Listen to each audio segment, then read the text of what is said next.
really excited about the Digital Health Hub model. Over the first 2 years of the Widening Digital Participation Programme, we ran a series of pathfinders.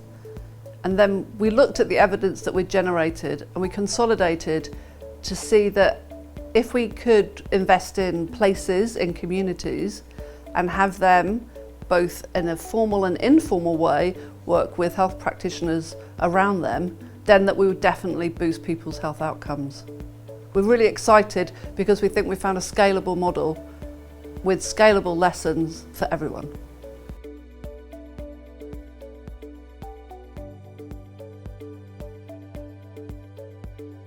We're accessing people here that are coming for a cuppa and coming for their lunch, but having all that enhanced offer as well while they're here, being able to access the NHS services, being able to develop their digital skills, and it's very much about breaking the barriers down.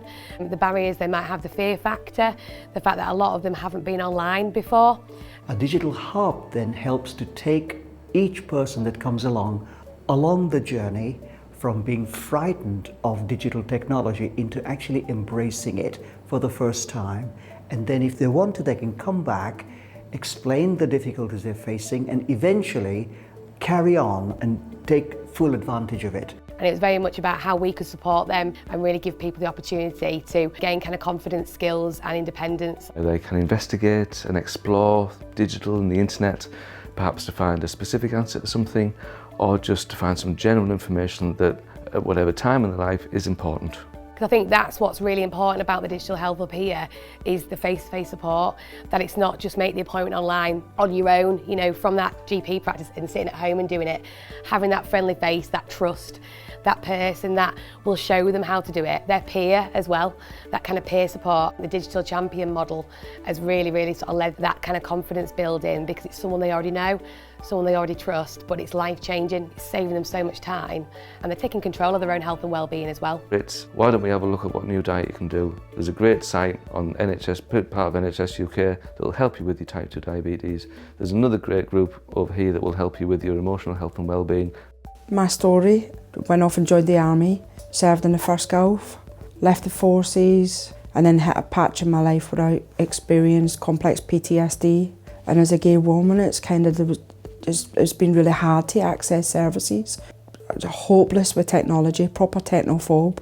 Didn't even know how to get into emails. Started coming in and having a cup of coffee, and then quickly noticed that you can have a conversation across the room with people. So it's that the community feel, really. So it began quite quickly to feel a comfortable place to be. And I started to use the internet. I wanted to be able to find myself. And the only way that I could do that was to build platforms. By building these platforms, I thought, well, maybe I could help other people that have been so isolated like me.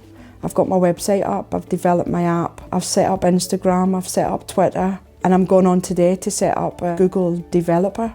It's really important because when you sort of hear the stories that it's really impacting on people's lives, so actually being connected to other people that are socially isolated, having the opportunity to FaceTime and Skype their family and friends is life-changing. Actually making a GP appointment online is life-changing. They not only boost local health and well-being outcomes, but they also provide a very simple solution to empowering the community. Social prescribing is really important. To use that for digital hubs is a great way to get people into the 21st century.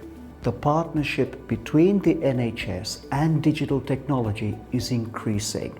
There is an increasing dependence on the patient base being able to use digital technology to get the best out of the NHS. If we give them the tools, the knowledge and the skills to keep that going at home, then they can continue that learning journey, that exploration of online health at their own time, in their own pace, in their own place. And that just lets the whole thing seem less daunting, less worrying, more accessible. As we do more of that, people have gone back to the GP and said, do you know what, I did go to destinations, I've learned all this about my new diet and it's marvellous. That allows the GP to think, this works.